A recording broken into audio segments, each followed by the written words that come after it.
ఎల్జీటీవీ news కి స్వాగతం।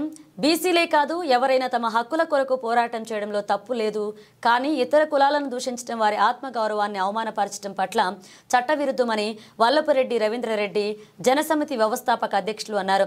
కులాల మధ్య చిచ్చుపెట్టి సమాజ సమైక్యతను విచ్ఛిన్నం చేసే విద్రోహ శక్తులు టెర్రరిస్టుల కంటే ప్రమాదమని వల్లపురెడ్డి రవీంద్రరెడ్డి అన్నారు।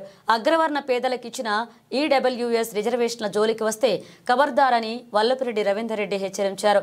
వరంగల్లో జరిగిన యుద్ధబేరీ సభలో హద్దుమీరి చట్ట వ్యతిరేకంగా మాట్లాడిన తీన్మార్ మల్లన్నపై ముఖ్యమంత్రి వెంటనే చట్టరీత్యా చర్యలు తీసుకోవాలన్నారు। ఒక కులం ఒక మతం నాకు పరిమితం కాదు అని, అన్ని కులాల్లో పేదలు ధనవంతులు ఉంటారు, కొంతమంది బీసీ మహామేధావులు కుటిల విష రాజకీయ అవసరాల కొరకు రెడ్డి జాతిని కించపరుస్తున్నారు। త్వరలో మా ఉద్యమ కార్యాచరణ ప్రకటిస్తామని వల్లపురెడ్డి రవీంద్రరెడ్డి అన్నారు। వరంగల్లో జరిగిన బీసీ యుద్ధబేరులో హద్దుమీరి అసభ్యంగా చట్ట వ్యతిరేకంగా మాట్లాడిన తీన్మార్ మల్లన్నపై ముఖ్యమంత్రి రేవంత్ రెడ్డి వెంటనే చట్టరీత్యా చర్యలు తీసుకోవాలని డిమాండ్ చేశారు। పేదరికం ఒక కులం ఒక వర్గం ఒక మతం నాకు పరిమితి కాలేదు అని, అన్ని కులాల్లో అన్ని వర్గాల్లో పేదలు ధనవంతులు ఉన్నారని, ఎంతో కాలంగా పోరాడి సాధించుకున్న అగ్రవర్ణ పేదల రిజర్వేషన్ల జోలికి వస్తే ఊరుకునేది లేదు అని రవీంద్రరెడ్డి హెచ్చరించారు।